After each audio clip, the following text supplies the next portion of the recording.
Bonjour à tous, j'espère que vous allez bien. Bienvenue dans cette première vidéo de la playlist dédiée à la solution Gravity API Management.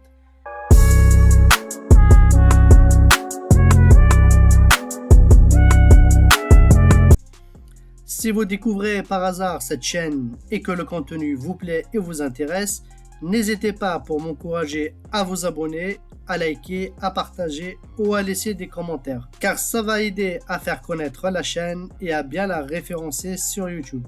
Merci pour le soutien, c'est vraiment important. Ceci dit, dans cette vidéo, on va découvrir et voir ensemble quelques informations sur la solution Gravity API Management, son architecture ainsi qu'un des modes d'installation. Donc le but de la solution Gravity API Management est de gérer nos API via son composant API Gateway. Et si vous ne savez pas c'est quoi une API Gateway, je vous invite à regarder la vidéo que j'ai faite sur la définition d'une API Gateway. Sans plus attendre, commençons notre présentation. Commencer par donner quelques informations techniques au sujet de Gravity. Donc Gravity, c'est une API Gateway open source. Il faut savoir aussi qu'il existe une édition d'entreprise. Donc, son site web c'est www.gravity.io. Le GitHub pour la partie open source, elle est dans github.com/gravity-io. Donc, les technologies qui ont été utilisées principalement sont le Java. Donc le JavaScript, le TypeScript, le HTML et le CSS pour la partie front. Donc le Java, ça va être la partie back-end. D'accord? Donc on est à la version 3.19. Donc l'autre point, c'est un éditeur français. Maintenant, on va présenter un petit peu la solution Gravity IO API Management. Donc on l'appelle souvent APIM, donc APIM. D'accord? Donc il se compose principalement de 4 composants. Donc le premier composant, c'est l'APIM Gateway. Donc l'APIM Gateway, c'est le composant principal de la plateforme APIM. Donc c'est lui le proxy. Quand j'avais expliqué c'est quoi une API Gateway, donc on avait dit que c'était un proxy intelligent. Donc c'est bien ce composant-là qui fait office de proxy intelligent.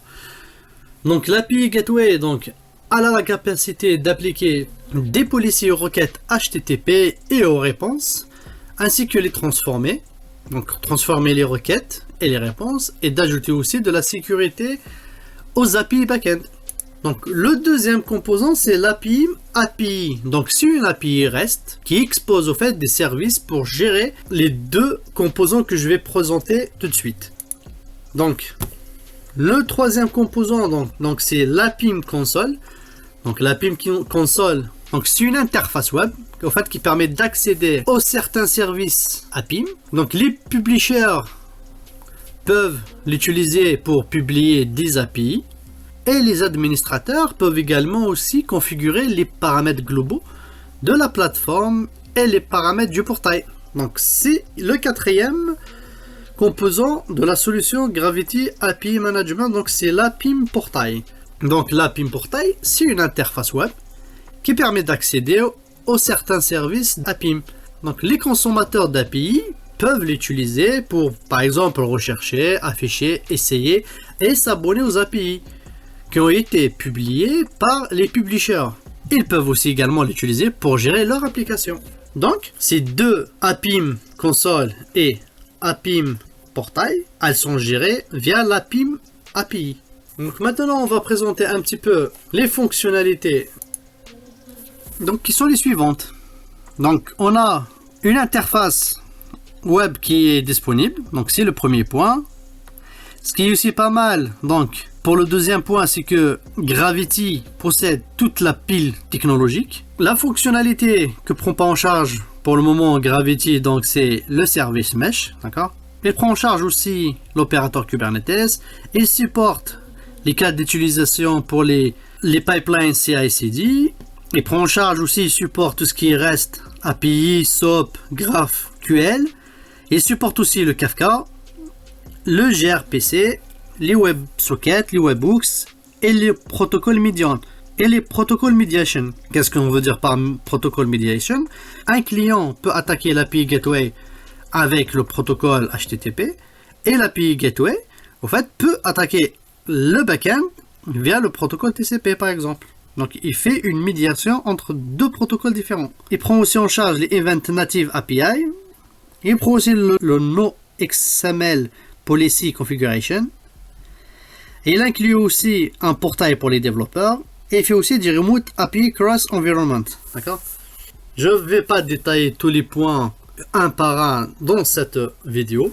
On avait dit tout à l'heure, donc la solution API Management se compose principalement de 4 composants. Donc le premier, on avait dit que c'était l'API Console. La deuxième, c'est l'API Portail. La troisième, donc c'est l'API Gateway, donc qui est le cœur de la solution API Management. Et le composant, donc c'est l'API API. D'accord? En plus de ces 4 composants, la solution API Management, au fait, elle utilise d'autres composants aussi. Donc c'est Elasticsearch pour le stockage de tout ce qui est événements, tout ce qui est pour le monitoring, etc. Composant, c'est la base de données MongoDB. MongoDB. Donc tout ça, c'est pour tout ce qui est stockage des paramètres, tout ce qui est donné de la solution. Donc l'API Console et l'API Portail, via l'API API, elle communique avec Elasticsearch et MongoDB. Donc c'est à travers l'API API que les deux API Console et l'API Portail communiquent avec le backend Elasticsearch et MongoDB.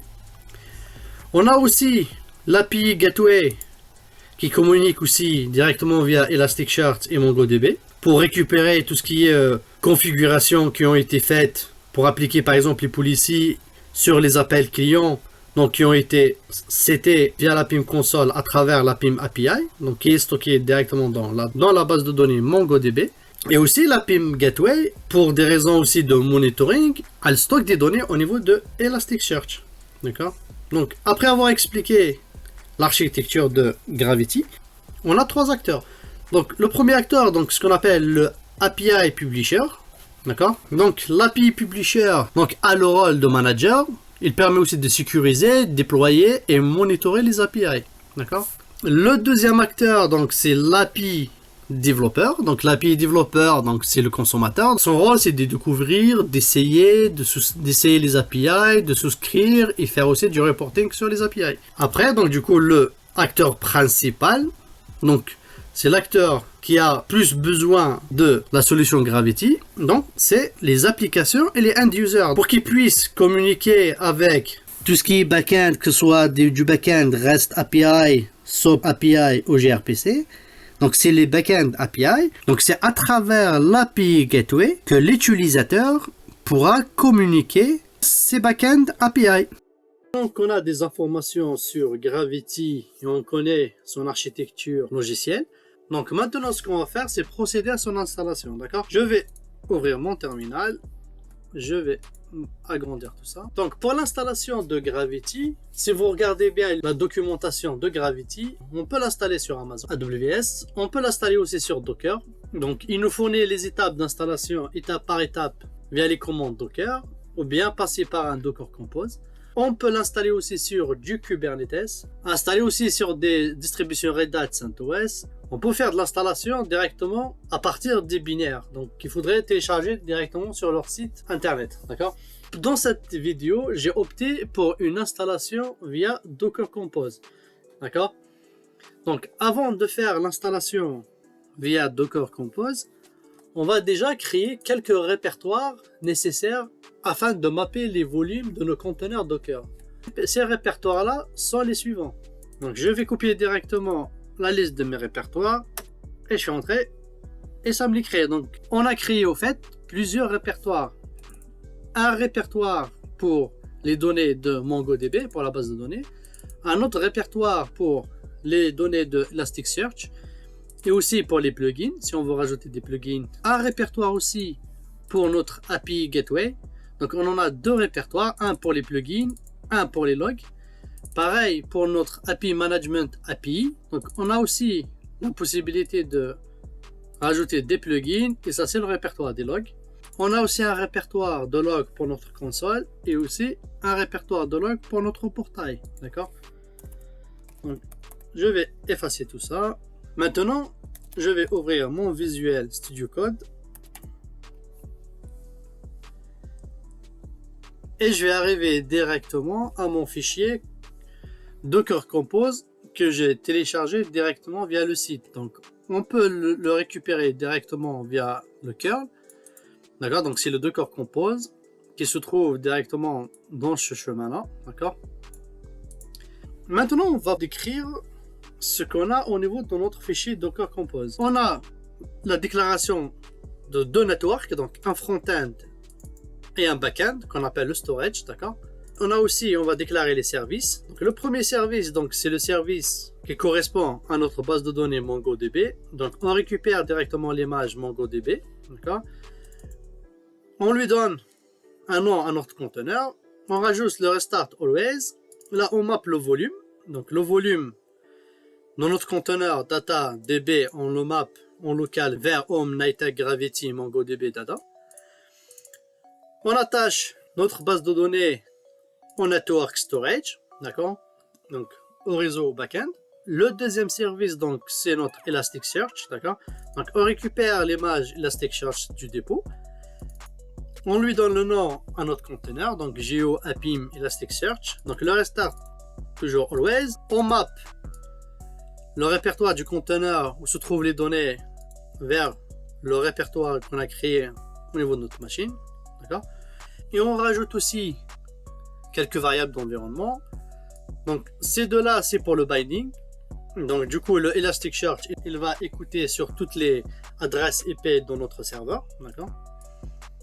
On désactive pour le moment les fonctions de sécurité. Donc c'est le flag et les false. On désactive pareil la fonction de monitoring. On lui donne le nom à notre cluster, donc on lui donne Elasticsearch. Le memory lock, donc on le met à true. Le discovery type, donc pour nous, pour le moment, on n'a qu'un seul nœud au niveau de notre cluster, donc on va mettre un single node. Et on définit les options de Java. Ça, c'est le minimum, ça, c'est le maximum en termes de mémoire de la JVM. D'accord. On lui rajoute ici le unlimit. Et c'est au fait, on spécifie la taille soft et la taille hard de la mémoire que le conteneur a le droit d'utiliser, donc de locker au fait. Dans le fichier que fournit Gravity, ils ont mis -1, -1, ça veut dire quoi? Ça veut dire que il peut consommer autant de mémoire qu'il veut, ce qui est peut-être un inconvénient en mode de production. Donc à mon avis, il faut mettre des valeurs, d'accord? Donc cette valeur-là, c'est la mémoire que peut dépasser le conteneur, mais en émettant des alertes. Donc même s'il le dépasse en quelque sorte, donc ça va pas poser de problème, le conteneur va continuer à fonctionner. Mais par contre, on a une valeur hard qu'on doit spécifier que, en fait, c'est une limite maximum que le conteneur ne devrait jamais dépasser. Donc s'il arrive à dépasser cette mémoire-là, bah au fait, le conteneur peut avoir des problèmes de fonctionnement. Le nofiles, donc c'est le nombre de fichiers que le conteneur peut ouvrir simultanément. Et le network, donc on attache notre conteneur Elasticsearch au network storage. D'accord. Si vous voulez plus de détails, vous pouvez aller directement voir la documentation d'installation de Elasticsearch, donc la documentation technique. Donc le troisième service qu'on déclare, donc c'est le service de la gateway. D'accord. Donc pareil, on lui donne le nom, on récupère l'image. Le port, on spécifie le port 8082.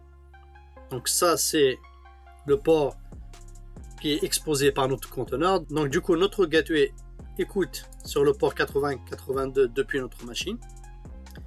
Notre service, il dépend des deux services MongoDB et Elasticsearch. Ce service-là utilisera ces deux services qu'on vient de présenter il y a l'instant. Donc ça, c'est les volumes. Pareil, donc on map en local, au niveau de la machine, les logs vers les logs au niveau du conteneur. Et aussi, à ce niveau-là, et pour ce répertoire-là, donc c'est le mappage de volume pour nos plugins. On rajoute des variables d'environnement. Les variables d'environnement, donc ces deux-là, c'est pour lui dire où chercher la base de données MongoDB. Donc celui-là, c'est une variable d'environnement pour dire au conteneur où il va trouver, donc c'est l'adresse de Elasticsearch. Donc on avait bien vu que dans l'architecture, que la gateway communique directement avec la base de données et Elasticsearch. On a notre network, donc notre API gateway elle peut communiquer avec les conteneurs qui se trouvent au niveau du network storage et front-end. D'accord.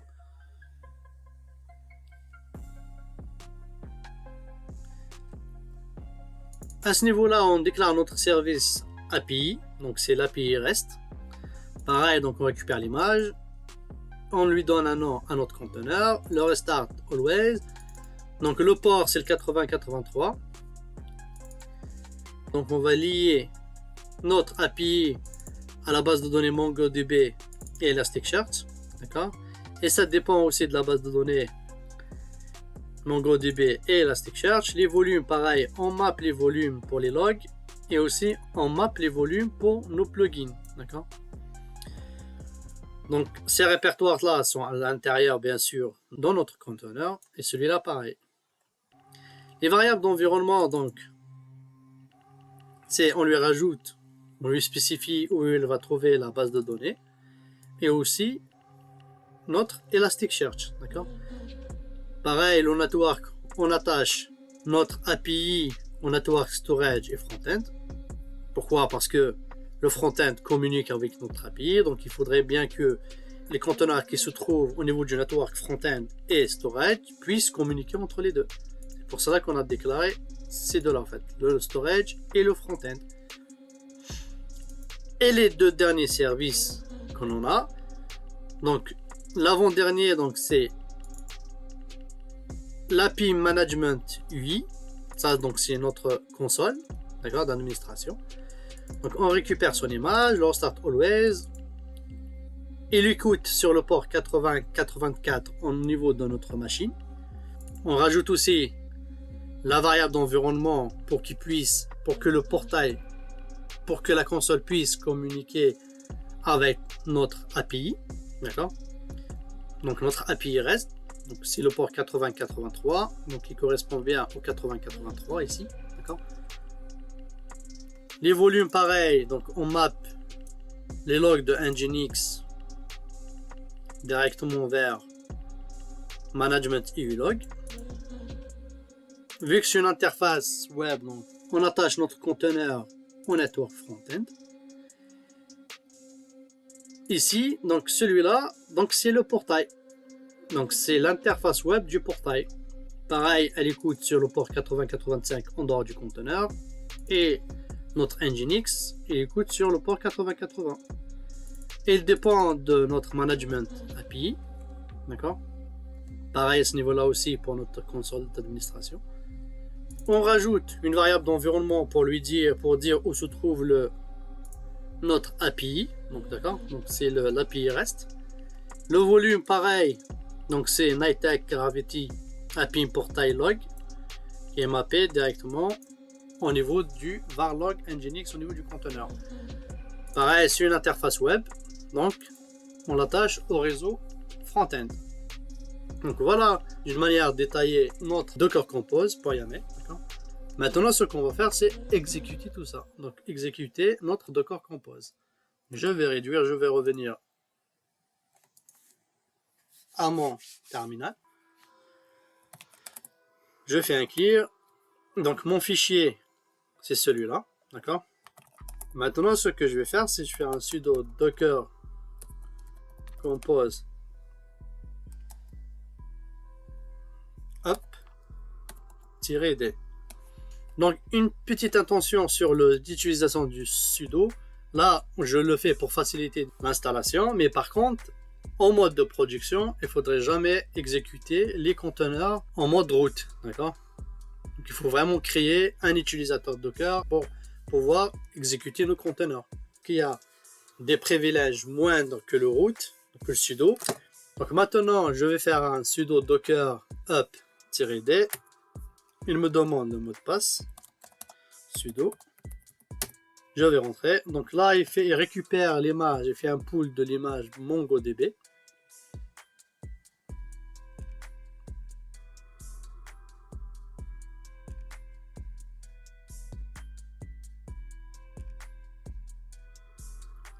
L'image a été téléchargée, donc maintenant il passe au pooling de l'image Elasticsearch.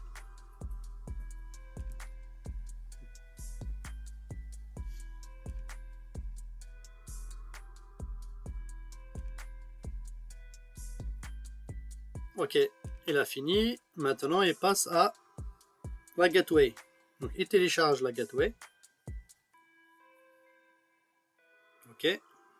Là, il est en train de télécharger l'API REST. Donc, API.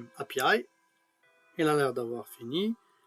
Maintenant, là, il télécharge la console d'administration. Et il passe au portail.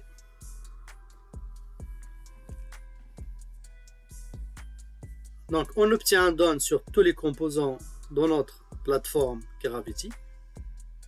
Donc, on a un Elasticsearch, un MongoDB, une gateway, notre API REST et nos deux interfaces, le portail et la console. D'accord.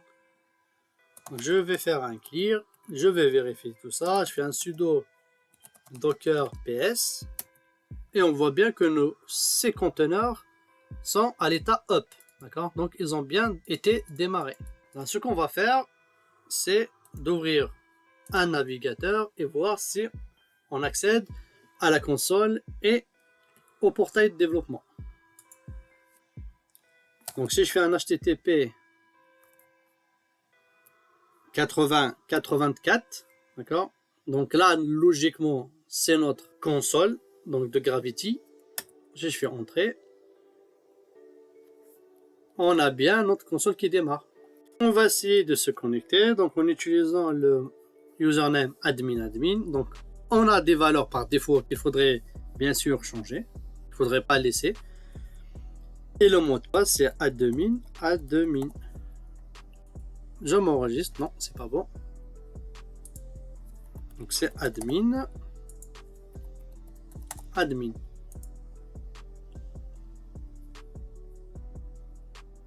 Ok, je vais un skip. Donc, voilà. On a bien notre API Management qui est disponible. On va faire pareil, d'essayer de nous connecter à notre portail de développement. Si je fais un localhost directement sur le port 8083, je fais entrer. Pardonnez-moi, donc c'est 8085. On a bien notre portail de développement qui est disponible. Voilà, c'est tout pour cette vidéo consacrée à la solution Gravity API Management. J'espère que cette vidéo vous a plu et qu'elle vous sera utile. Je vous remercie et je vous dis à très bientôt pour une prochaine vidéo.